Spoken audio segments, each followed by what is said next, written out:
थेट जाऊयात, मुख्यमंत्री बोलतात। आपलं हे सगळं कार्य विद्यार्थ्यांपर्यंत आणि पुढच्या पिढीपर्यंत पोचावं हा सातत्याने त्यांचा प्रयत्न आणि आग्रह राहिला आणि म्हणूनच एका विज्ञाननिष्ठ खगोल तज्ज्ञाला आज आपण मुकलो आहोत। मी त्यांना विनम्र श्रद्धांजली अर्पण करतो। मंत्रिमंडळाने देखील आज त्यांना विनम्र श्रद्धांजली अर्पण केली आहे। आज मंत्रिमंडळाने महाराष्ट्राची नवीन हाऊसिंग पॉलिसी, नवीन गृहनिर्माण धोरण हे मंजूर केलेलं आहे। या धोरणामध्ये सामान्य माणसाला घर कसं मिळेल, माझं घर माझा अधिकार, अशा प्रकारच्या ब्रीदवाक्याने हे धोरण प्रेरित आहे। या धोरणामध्ये मुंबई MMR सहित संपूर्ण महाराष्ट्रातल्या भविष्यातल्या गृहनिर्माणाच्या धोरणाचा आढावा घेण्यात आलेला आहे। कुठे घरं बांधावे लागतील, किती घरं बांधावे लागतील, कशा प्रकारचे ट्रेंड्स आहेत याचा विचार केलेला आहे। कुठल्या प्रकारच्या घरांना इन्सेंटिव्ह द्यायचा आहे त्याचा विचार केला आहे। अफोर्डेबल हाऊसिंग, इन्क्लुझिव्ह हाऊसिंग याचा विचार केला आहे। आमचे जे वृद्ध लोकांची लोकसंख्या वाढते आहे त्याचा विचार केला आहे। वर्किंग वुमेन्सचा विचार केलेला आहे, विद्यार्थ्यांचा विचार केलेला आहे, कामगारांचा विचार केलेला आहे। सर्व प्रकारे जे काही विविध घटक आहेत या सगळ्या घटकांचा विचार या धोरणाच्या माध्यमातून केलेला आहे। स्वयं पुनर्विकासाचा विचार केला आहे। या निमित्ताने सर्व प्रकारच्या योजना आणि लाभार्थी यांना महाआवासच्या सिंगल पोर्टलवर आणण्यात येणार आहे आणि त्यातनं सर्वांना योग्य प्रकारे लाभ मिळाला पाहिजे, तो पारदर्शीपणे मिळाला पाहिजे याचा प्रयत्न केला जाणार आहे। शासकीय भूमी मॅपिंग करून त्या माध्यमातून ती गृहनिर्माणाकरता उपलब्ध करून दिली तर किमती कमी करता येतील, याकरता सगळीकडे त्याची रिपॉझिटरी किंवा बँक ही तयार करण्याचा प्रयत्न या माध्यमातून केला जाणार आहे। या सगळ्या गृहनिर्माणामध्ये सस्टेनेबिलिटी हा एक महत्त्वाचा इश्यू आहे।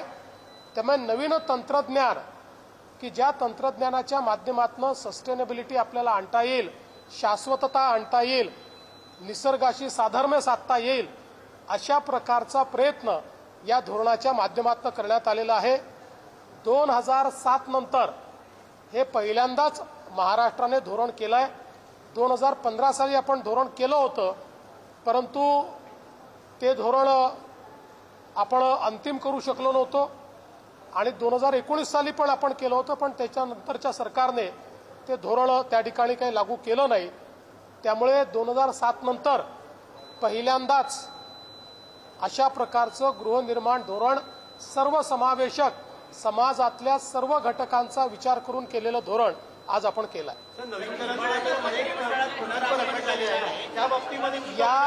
या धोरणामध्ये रखडलेले प्रकल्प, अर्धवट असलेले प्रकल्प, रिडेव्हलपमेंट या सगळ्या गोष्टी आपण घेतलेल्या आहेत।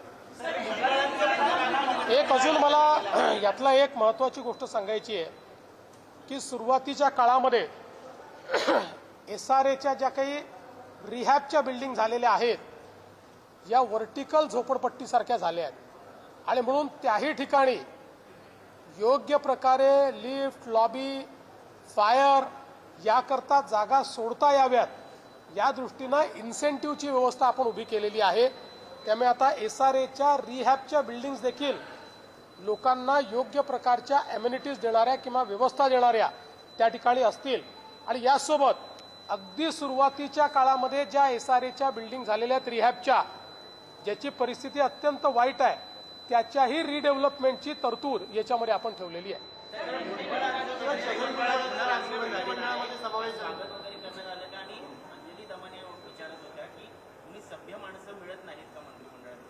मला असं वाटतं की छगन भुजबळ एक ज्येष्ठ नेते आहेत, देशातला ओबीसींचा आवाज म्हणून भुजबळ साहेबांकडे पाहिलं जातं आणि म्हणून राष्ट्रवादी काँग्रेस पक्षाने भुजबळ साहेबांना पुन्हा मंत्रिमंडळामध्ये घेण्याचा निर्णय केला।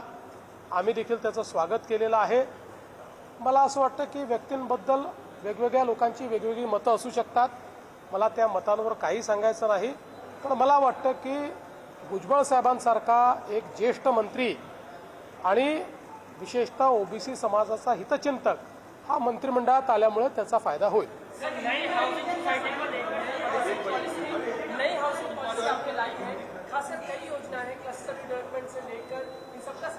महाराष्ट्र में आज हमने नई हाउसिंग पॉलिसी लाई है। इस नई हाउसिंग पॉलिसी में सभी प्रकार के लोगों को घर मिले इसका प्रावधान किया है।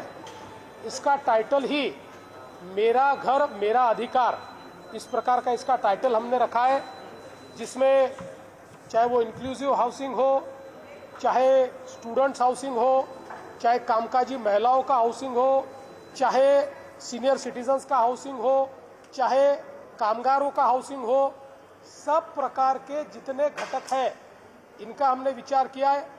रेंटल हाउसिंग का भी विचार इसमें किया हुआ है।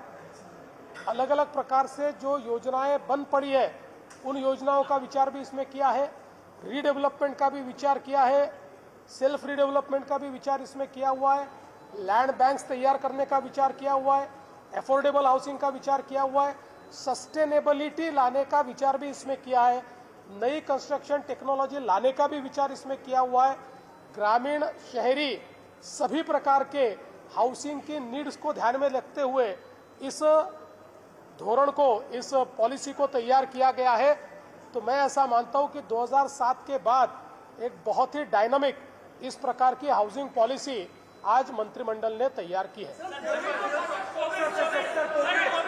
मुख्यमंत्री देवेंद्र फडणवीस माध्यमांशी बोलत होते। भुजबळांसारखा ज्येष्ठ नेता मंत्रिमंडळामध्ये असल्यास फायदाच होईल। भुजबळांमुळे अजितदादांच्या राष्ट्रवादीची आणि सरकारची सुद्धा ताकद वाढेल असंही त्यांनी म्हटलंय।